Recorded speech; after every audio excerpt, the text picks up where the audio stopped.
Crab mentality, केकड़े की मानसिकता। एक बार एक आदमी मछली पकड़ने की जगह पर बैठा था और उसने देखा कि एक बाल्टी में कई जीवित केकड़े कैसे व्यवहार कर रहे थे, जबकि वे सभी नीचे की ओर छटपटा रहे थे।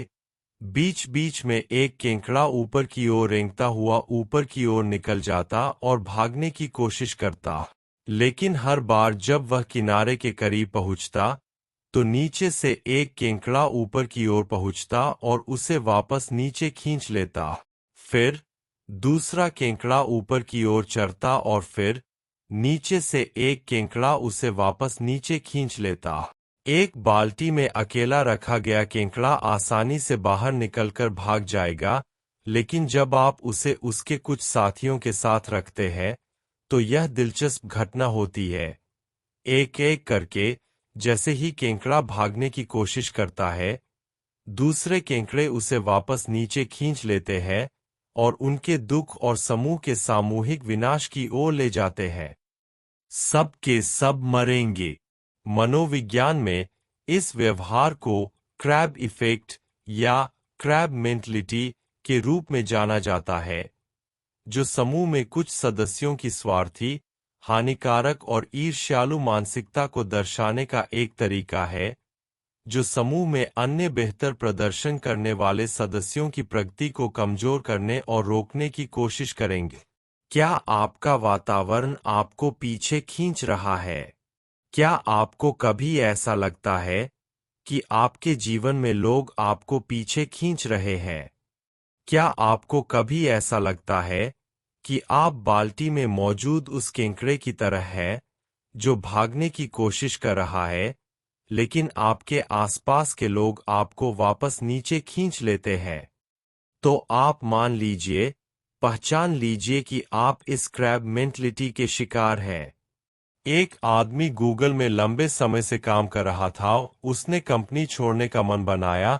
उसने सोचा कि किसी नए क्षेत्र में वह अपना खुद का कंपनी खोल दे। उसे पूरा भरोसा था कि अपने अनुभव और ज्ञान के बल पर इसमें सफल हो सकता है। अपने साथ काम करने वाले सहयोगियों से उसने अपना विचार बताया, लेकिन किसी को भी उसका विचार पसंद नहीं आया। सब कहने लगे, इतनी शाही नौकरी छोड़कर क्यों पचड़े में पड़ना चाहते हो? कितनी रिस्क होता है नए बिजनेस में? पागलों जैसे ख्याल तुम्हारे दिमाग में आते रहते हैं। फिर मुझे याद आया कि एक दोस्त ऐसे भी थे जिन्हें अच्छा नहीं लगता था कि मेरे बॉस मेरी तारीफ करे। जब भी बॉस मेरे टेबल के पास आकर कोई सलाह लेते थे तो मेरे ये दोस्त दूर से मुंह बिचकाते थे, एक दूसरे को आंख मारते थे। फिर शाम को मुझसे कहते, आजकल चमचेबाजी खूब कर रहे हो, जल्दी ही बॉस तुम्हें सीईओ बना देगा। आखिरकार मुझे एहसास हुआ कि वह बस एक आलसी आदमी है, जो दूसरों को चमकते या उससे तेज गति से प्रगति करते नहीं देखना चाहता। वह नीचे का केकड़ा था। जब भी मैं बाल्टी से बाहर निकलने की कोशिश करता, तो मुझे वापस नीचे खींच लेता। केकड़ा मानसिकता क्यों मौजूद है? इस तरह के सहकर्मियों की सोच को स्टैनफोर्ड मनोवैज्ञानिक कैरोल ड्वेक ने फिक्स्ड माइंडसेट कहा है। फिक्स्ड माइंडसेट वाले लोग मानते हैं कि उनका चरित्र, बुद्धिमत्ता और रचनात्मक गुण तय फिक्स्ड है और उन्हें सुधारा नहीं जा सकता। यही कारण है कि उनमें चुनौतियों से बचने, आसानी से हार मानने, प्रयास को बेकार करने, प्रतिक्रिया को अनदेखा करने और दूसरों की सफलता से खतरा महसूस करने की प्रवृत्ति होती है। इसलिए चुनौतीपूर्ण काम करने और खुद को आगे बढ़ाने के बजाय वे स्वाभाविक रूप से अपना छोटापन दिखाते हैं और शीर्ष पर बने रहने के साधन के रूप में दूसरों को नीचे खींचते हैं। सारांश में, यही कारण है कि केकड़ा मानसिकता मौजूद है। यह एक निश्चित मानसिकता वाले लोगों में प्रकट होता है, जो अपनी सोच की सीमाओं का विस्तार करने या अपने स्वनिर्मित अहंकार से परे देखने को तैयार नहीं होते हैं। वे अपनी वर्तमान परिस्थितियों से असंतुष्ट हैं, लेकिन यह स्वीकार नहीं करते हैं कि उनके पास जीवन में वह बनने का विकल्प या क्षमता है जो वे वास्तव में चाहते हैं।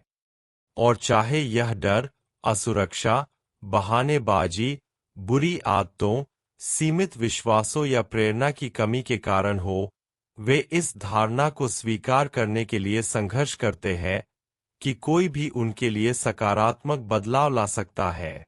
नतीजतन, अपनी स्थिति को स्वीकार करने और अपने स्वयं की समस्याओं का सामना करने के बजाय, वे दूसरों का आत्मविश्वास को कम करने और उन सभी की प्रगति को रोकने का प्रयास करते हैं जो उनसे आगे सफलता प्राप्त करने के संकेत दिखाते हैं।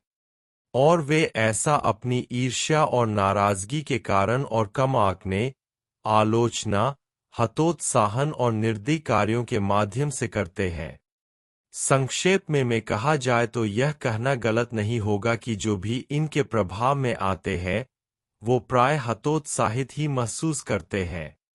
लेकिन इस मानसिकता का दूसरा पहलू भी है।